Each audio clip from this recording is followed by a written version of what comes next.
Hey y'all, welcome back to the channel. Glad y'all are here today. Thank you for joining us. We've had several requests since last fall asking us about some corn seed. We were part of an event yesterday in our local area here, and we did separate some seeds. We went through and hand shelled a lot of the corn, got the seeds out of some of the Hickory King and the Indian corn. Got several packages bagged up, and we wanted to extend our offer to our followers here.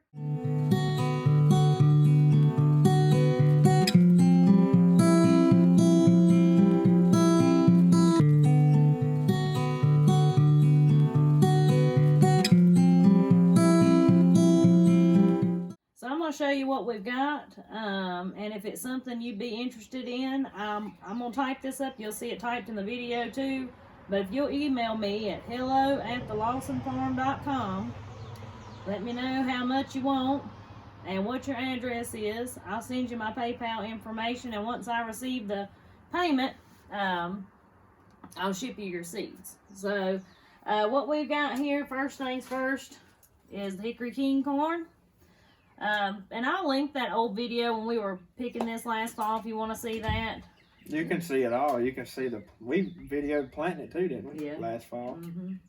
Planting it, and I think throughout the year just showing it, and then but the stalk's got about, what, 7 foot tall at least. This is an old heirloom corn. If you're not familiar with it, it's heirloom corn.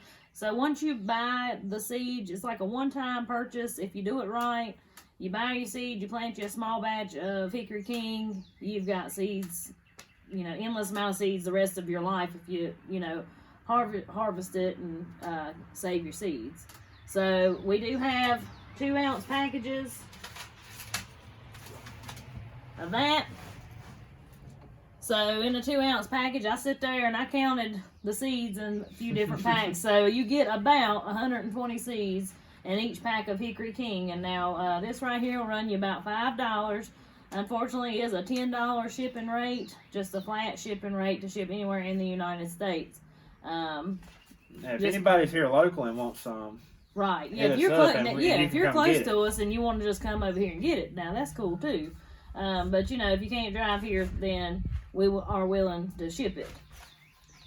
Hickory King makes the best grits, in my opinion. Andy don't eat grits, so he don't really know. But it does make good cornbread though. Yeah, it makes a good cornmeal. The critters love it. We feed a lot of it to the cows, the chickens, pigs. Well, the one thing about the Hickory King though is where you've got that really big kernel. If you're going to feed it to chickens, you can feed it whole, but I would recommend busting it some way or another. You need to crack it. You can see that on the video too of what we use to crack. Yeah. But we've got a cheap little hand grinder, and Andy's got it set to the loosest setting, and it just pretty much cracks it in half. Yeah, pretty much. Part, yeah. But the ears that we kept for seed, which are all gone now because we've got them packed up, and then in our seed we've got put back. But I mean, we had ears that were this long, and they were some of the beautifulest ears I've ever seen. But yeah, we went through and we handpicked which ones we were keeping for seed. We went through all the seeds and handpicked the seeds that went in each package. When you harvest seeds to get the best seeds, you get them out of this middle area here. That's where your seeds would come from if you get your seeds from us. And we did the best we could to go through and sort the seeds and get any bad kernels we seen out. I mean, that don't mean you may have a pack that has a bad kernel or two in it, but we did our best to get those out of there. Yep.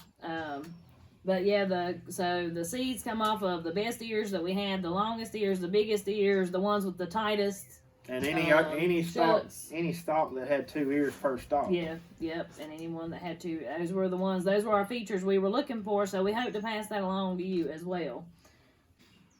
Where this is about roughly 120 seeds, you're going to plant especially on this Hickory King, which the Indian corn too, but on the Hickory King especially, plant it anywhere from 8 to 12 inches apart in the row. And you want at least 4 rows. So you can figure, I would like to say a block of 4 rows wide, at least where it is wind pollinated.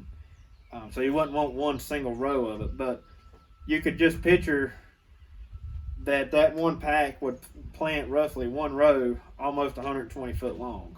The next thing we have is our Indian corn.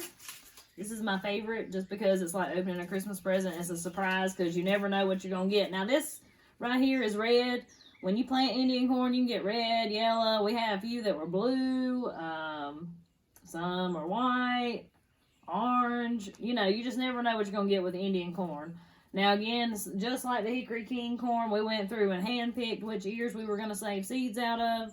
The best ears is what we got the seeds out of from this middle section here. That right there will also run you about $5 a pack. But where those kernels are smaller, you're going to get, it's still a 2-ounce pack, but you're going to get 220 seeds roughly in a pack of Indian corn. It's called Indian flour corn. It's also an heirloom corn.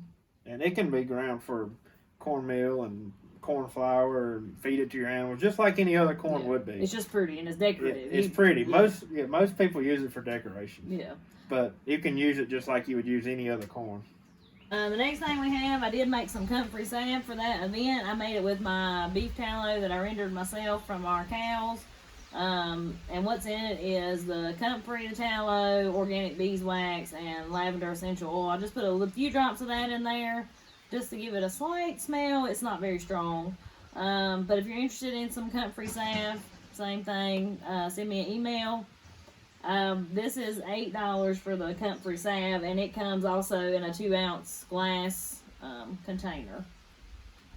So we just wanted to show y'all what we have available. So if that's something you're interested in, just shoot me an email, and I'll put all that information in the description as well. Again, it's hello@thelawsonfarm.com. Send me an email with your name, your address. I'll email you back my PayPal.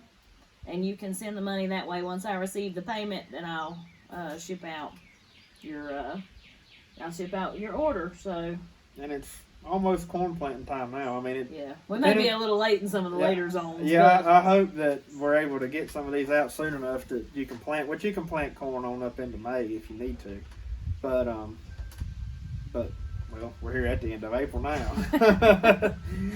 But anyways, you can plant on up into May. I mean, technically, it don't make much difference. But as long as you have enough time for that corn to make before your first frost, and I'd say in most areas around here, you could still plant probably close to the end of May and have plenty of time. I don't know about the rest of the world, though. We just found out this morning we're shipping some to California.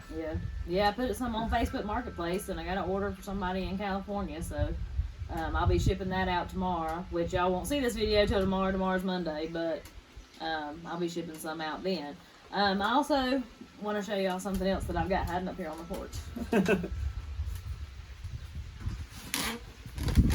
So I had a hen go broody, and with our pastured chickens, the way we do them, the floor in their house is slatted. So when a hen goes broody, I can't let her raise her babies because the babies will fall through the floor. So I had this idea that I was going to make a chicken condo over here for my little broody hen for her to sit on her babies, and hopefully she can raise them. Y'all can look at her in there.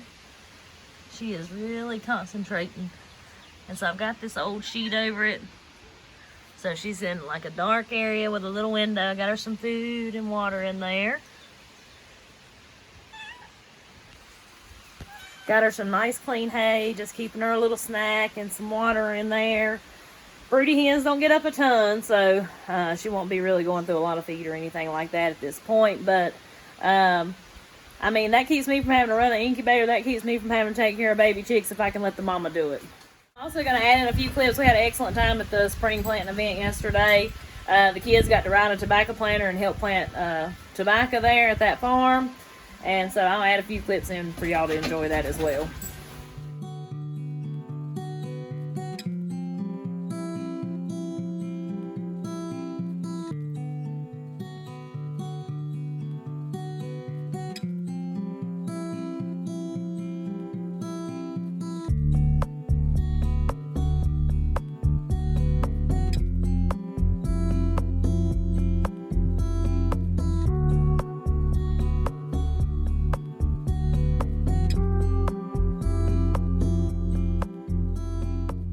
You enjoyed those little clips of the kids yesterday.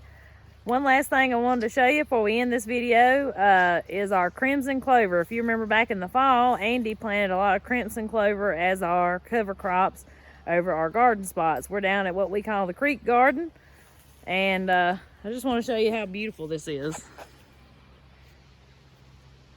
That rain almost laid it over. Yep. Look at this. I'll walk out in, I'm gonna get soaked. Yeah, a lot of it's laid over. It was knee high now. It's all laid over. You can see how tall it was. This is probably the prettiest patch of clover we've ever had. Not one drop of fertilizer was put on this either. So, I'm gonna do a little bit of an experiment down here. You know, I've been seeing a lot of people talk about the crimson clover. You know, obviously it puts its nitrogen back in the soil and all that stuff.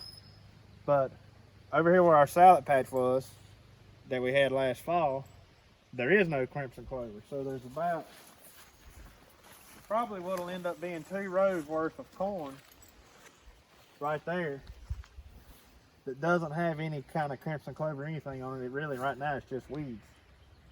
So I'm going to plant this whole garden down here this year being sweet corn, and I'm going to plant the whole thing without any fertilizer to start with, and just see what it does. And we're going to have like a test plot. You know, we'll have those 2 rows there, and just see if we have a difference or not.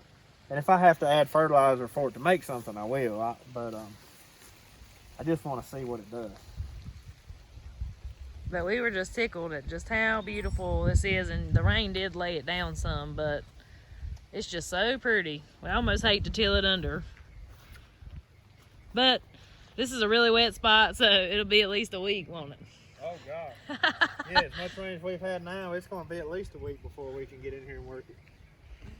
We've got water standing everywhere. So guys, that'll wrap up today's video. I appreciate y'all watching. I appreciate your support. I'm going to add the information again at the end of this video down in the description if you want to purchase some seeds or some salve. We sure do appreciate it. Thank you so, so much for all of y'all's continued support. We love y'all all. And anyways, we'll see you on the next one.